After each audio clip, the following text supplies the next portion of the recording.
One of these presidents, President Nicolas Maduro, wants to define the borders and settle this dispute through a mechanism of diplomacy and talks here within the region. And the other, the president of Guyana, says that it's a closed dispute that has been decided on or needs to be decided on by the International Court of Justice. And Venezuela says that it doesn't recognize the jurisdiction of the ICJ on the matter. So it's very complicated. They're looking at a very difficult situation. Both of them say that they have a mandate, within their parliaments, within their constitutions, that they each have to respect, and they can't just make decisions unilaterally without respect to those binding things within their own countries. And so, the president of Guyana says that this is an issue of us deciding as a country that we want to go with the foreign investment and these business partnerships, selling our natural resources with foreign companies, in this case, Exxon.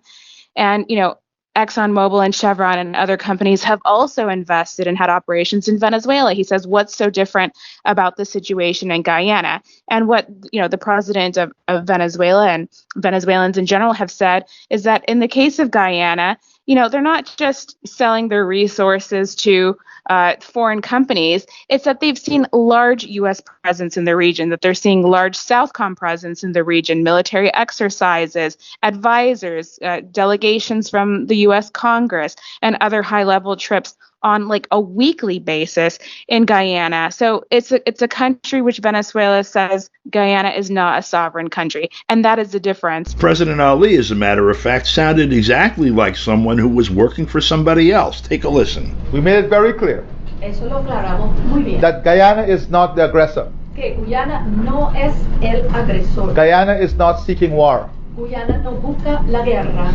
But Guyana reserved the right to work with all our partners to ensure the defense of our country. Pero Guyana reserva el derecho de trabajar con todos sus socios para defender lo que es nuestro. All our partnership is based Toda nuestra sociedad se basa on the defense en la defensa of our territorial integrity and our sovereignty. De nuestra soberanía y la integridad territorial. Today, the president of Guyana arrived at these talks in Kingstown on a U.S. aircraft. It was a U.S. flag Raytheon Hawker 900 XP.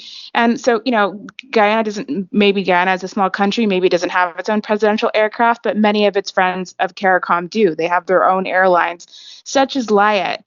So it's really interesting, this sort of partnership that we're seeing between Guyana, which says it's this small country that has this history of colonialism. And he talks about the need for reparations of, the victims of slavery. But at the same time, he's partnering with, the empire right now to try to protect this territory, the Essequibo, which they say is theirs.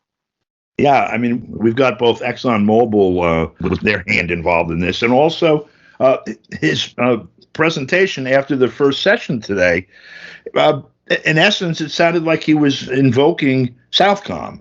He was talking about basically that our partners will partner with us to help us exploit our resources and defend our sovereignty. Absolutely. They're saying that they're such a small country. It's a very small population.